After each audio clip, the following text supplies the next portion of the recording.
स्वागत है आप सभी का। आज हम आरंभ करेंगे कक्षा 5 हिंदी व्याकरण का पाठ 6 जिसका नाम है सर्वनाम।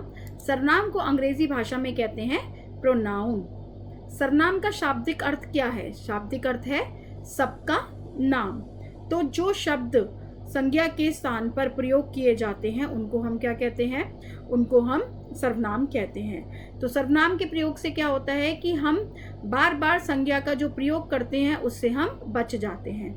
तो सर्वनाम शब्द का शाब्दिक अर्थ है सबका नाम। ये ऐसे शब्द होते हैं जो वाक्य में विभिन्न संज्ञाओं के बदले प्रयोग किए जाते हैं। इनका मुख्य उद्देश्य वाक्यों में संज्ञा शब्दों के बार बार प्रयोग से बचना है। नीचे दिए गए चित्र को ध्यानपूर्वक देखिए तथा उसके नीचे लिखे अनुच्छेद को पढ़िए। नेताजी सुभाष चंद्र बोस भारत के क्रांतिकारी नेता थे। भारत की स्वतंत्रता के लिए उन्होंने देशवासियों से कहा, तुम मुझे खून दो, मैं तुम्हें आज़ादी दूंगा। उनका ये नारा हमें आज भी उनकी याद दिलाता है। तो आप सोचिए, अगर हम बार बार नेताजी सुभाष चंद्र बोस लिखेंगे तो हमारा जो वाक्य है और हमारा जो पैराग्राफ है वो कितना बड़ा हो जाएगा। जैसे उदाहरण से समझेंगे, जैसे नेताजी सुभाष चंद्र बोस भारत के क्रांतिकारी नेता थे। भारत की स्वतंत्रता के लिए नेताजी सुभाष चंद्र बोस ने देशवासियों से कहा, तुम मुझे खून दो, मैं तुम्हें आज़ादी दूंगा।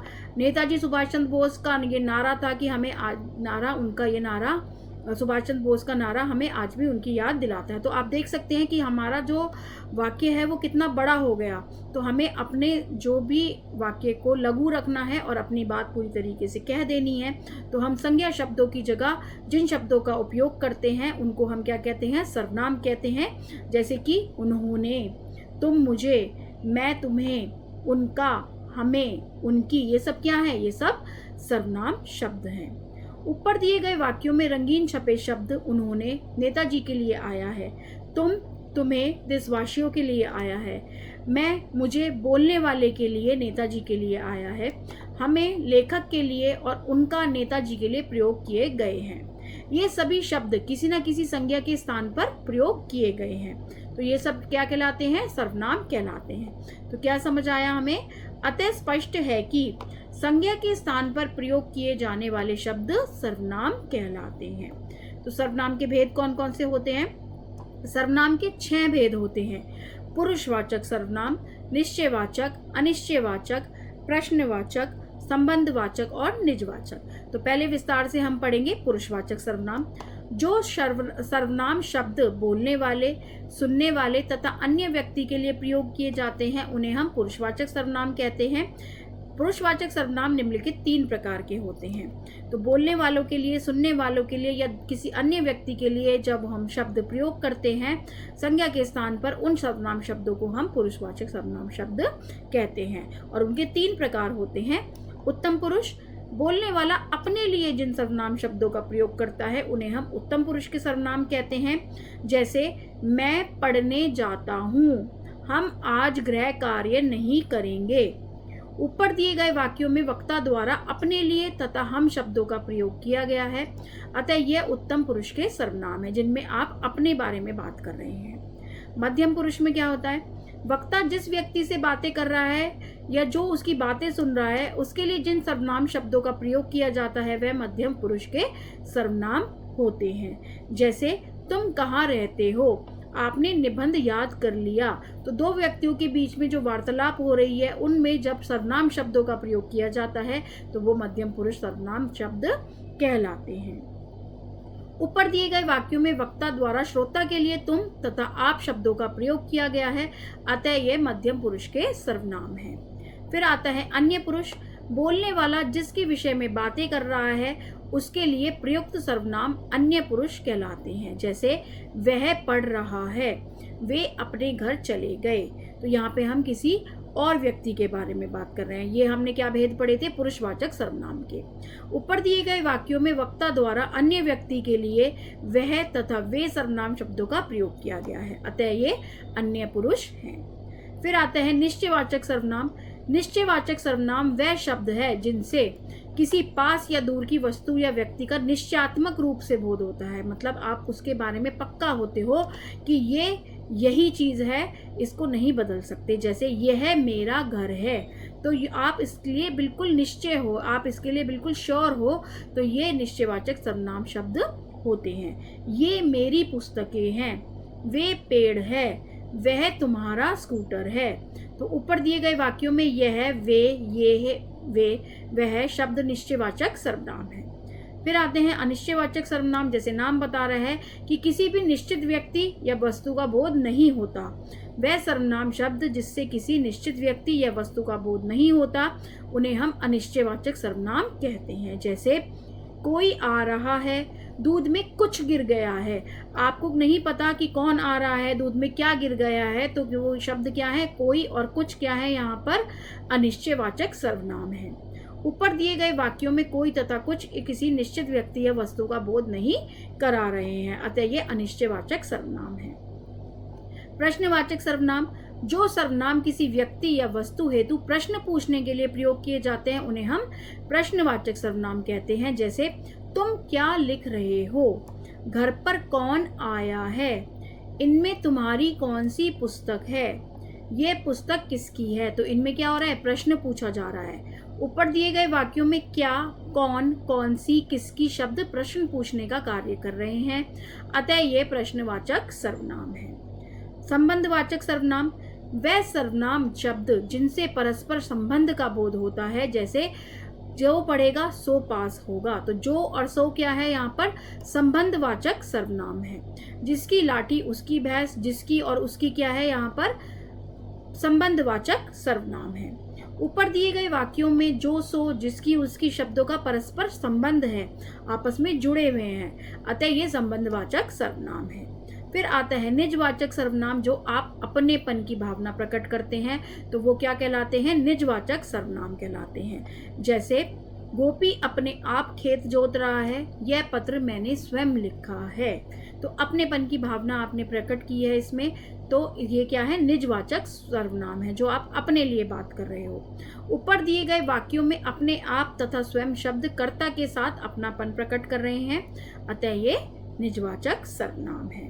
तो आगे पढ़ेंगे। यह भी जानिए।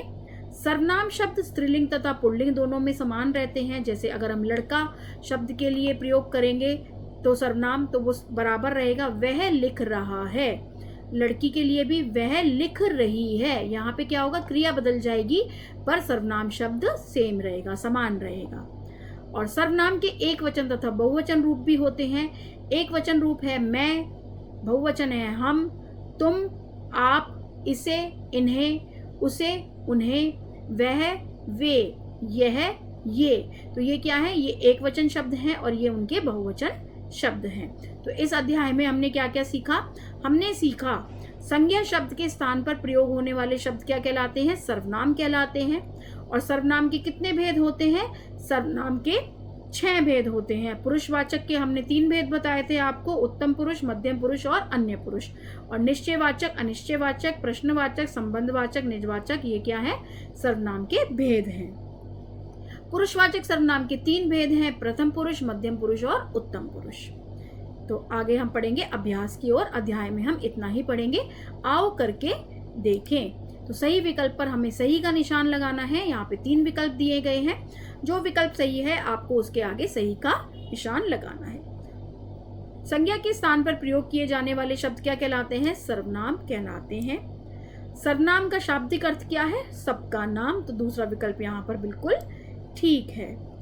सर्वनाम के कितने भेद होते हैं, सर्वनाम के 6 भेद होते हैं। तो यहाँ पर दूसरा विकल्प बिल्कुल सही है। आप देख सकते हैं हमने आपको यहाँ पर भी बढ़ाया था, सर्वनाम के 6 भेद होते हैं। आगे पढ़ेंगे।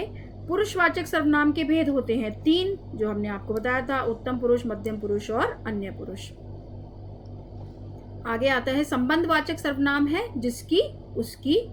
तो ये पहला विकल्प यहाँ पर सही है।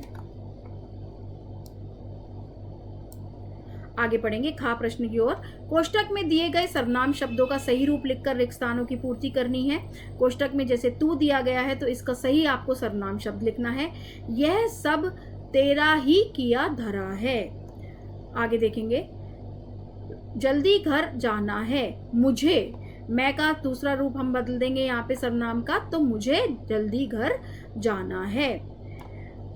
वह का सर्वनाम शब्द क्या होगा? उसने आज नहीं कमीज पहनी है। माँ तुम्हें बुला रही है, तुम का। उसने सारी बात सेठ जी को बता दी, उसका सर्वनाम हमने यहाँ पर बदल दिया। आगे पढ़ेंगे ग प्रश्न की ओर। निम्नलिखित वाक्यों में से सर्वनाम शब्द छांट कर लिखना है। हम नैनीताल घूमने जा रहे हैं, तो यहाँ पर हमने जो पीले रंग से मार्क किया है शब्दों को, तो आपको यहाँ पर रिक्त स्थान में लिखना है। हम नैनीताल घूमने जा रहे हैं, यहाँ हम क्या है? सर्वनाम शब्द है। शायद दूध में कुछ गिर गया है, कुछ क्या है? सर्वनाम शब्द। जो पढ़ता है वही पास होता है, जो और वही क्या है? सर्वनाम शब्द। उसने बहुत अच्छा गीत गाया, तो उसने क्या है? सर्वनाम शब्द। प्रथम पुरस्कार किसको मिला है, तो किसको क्या है? यहाँ पे सर्वनाम शब्द। गा प्रश्न की ओर बढ़ेंगे। सर्वनाम शब्दों को छांटकर उचित स्थान पर लिखिए। आप देख सकते हैं यहाँ पर आपको बॉक्स में शब्द दिए गए हैं बहुत सारे, तो उन सब को आपको क्या करना है? उनके भेद के आगे लिखना है। जैसे पुरुषवाचक सर्वनाम का जो है उदाहरण वो है तुम, मैंने, आपको। निश्चयवाचक सर्वनाम इसी, उसका, यह। अनिश्चयवाचक सर्वनाम कोई, किसी, कुछ। प्रश्नवाचक सर्वनाम कौन, क्या, किसने। संबंधवाचक सर्वनाम जिसकी, उसकी, जो, वो, जैसी, वैसी। और निजवाचक सर्वनाम स्वयं, अपने आप और खुद। तो अब हम डा प्रश्न की ओर बढ़ेंगे। डा प्रश्न में हम देखेंगे पहला प्रश्न क्या है हमारा? सर्वनाम किसे कहते हैं, इसके कितने भेद होते हैं? तो पहले प्रश्न का उत्तर है संज्ञा के स्थान पर प्रयोग किए जाने वाले शब्द सर्वनाम कहलाते हैं। सर्वनाम के 6 भेद होते हैं। फिर दूसरा प्रश्न देखेंगे पुरुषवाचक सर्वनाम किसे कहते हैं, इसके कितने भेद होते हैं? उत्तर लिखेंगे जो सर्वनाम शब्द बोलने वाले, सुनने वाले तथा अन्य व्यक्ति के लिए प्रयोग किए जाते हैं उन्हें हम पुरुषवाचक सर्वनाम कहते हैं। इसके 3 भेद होते हैं, उत्तम पुरुष, मध्यम पुरुष और अन्य पुरुष। तीसरा प्रश्न पढ़ेंगे प्रश्नवाचक सर्वनाम किसे कहते हैं, उदाहरण देकर समझाइए। जो सर्वनाम किसी व्यक्ति या वस्तु हेतु प्रश्न पूछने के लिए प्रयोग आते हैं उन्हें हम प्रश्नवाचक सर्वनाम कहते हैं। जैसे घर पर कौन आया है, तो इसमें क्या है? कौन क्या है? सर्वनाम है, प्रश्नवाचक सर्वनाम है। चौथा प्रश्न देखेंगे पुरुषवाचक सर्वनाम के कौन कौन से भेद हैं? पुरुषवाचक सर्वनाम के 3 भेद हैं, उत्तम पुरुष, मध्यम पुरुष और अन्य पुरुष। यहाँ आप उदाहरण भी देंगे। मैं, हम क्या है? उत्तम पुरुष। तुम, आप मध्यम पुरुष और वह, वे क्या है? अन्य पुरुष। 5वां प्रश्न देखेंगे निजवाचक सर्वनाम किसे कहते हैं? निजवाचक सर्वनाम जिन सर्वनाम शब्दों से अपनेपन की भावना प्रकट होती है वह निजवाचक सर्वनाम कहलाते हैं। जैसे अपने आप और स्वयं। छठा प्रश्न देखेंगे निश्चयवाचक सर्वनाम से आप क्या समझते हैं? निश्चयवाचक सर्वनाम जिन सर्वनाम शब्दों से किसी पास या दूर की वस्तु या व्यक्ति का निश्चयात्मक रूप से बोध होता है उन्हें हम निश्चयवाचक सर्वनाम कहते हैं। जैसे ये है, वे, ये, वह, तो ये क्या है? निश्चयवाचक सर्वनाम है। आओ कुछ करें में देखेंगे। एक घटना वर्णन लिखिए तथा उसमें आए सर्वनाम शब्दों को रेखांकित कीजिए। तो आपको क्या लिखना है? जैसे मैं आपको उदाहरण देकर समझा सकती हूँ कि आप ऐसे लिखेंगे कि मेरा पहला दिन विद्यालय में, तो मेरा पहला दिन विद्यालय में था, मुझे वहाँ पर रोहित मिला। रोहित आप बार बार नहीं लिखेंगे रोहित रोहित, तो उसकी जगह आप सर्वनाम शब्दों का प्रयोग करेंगे।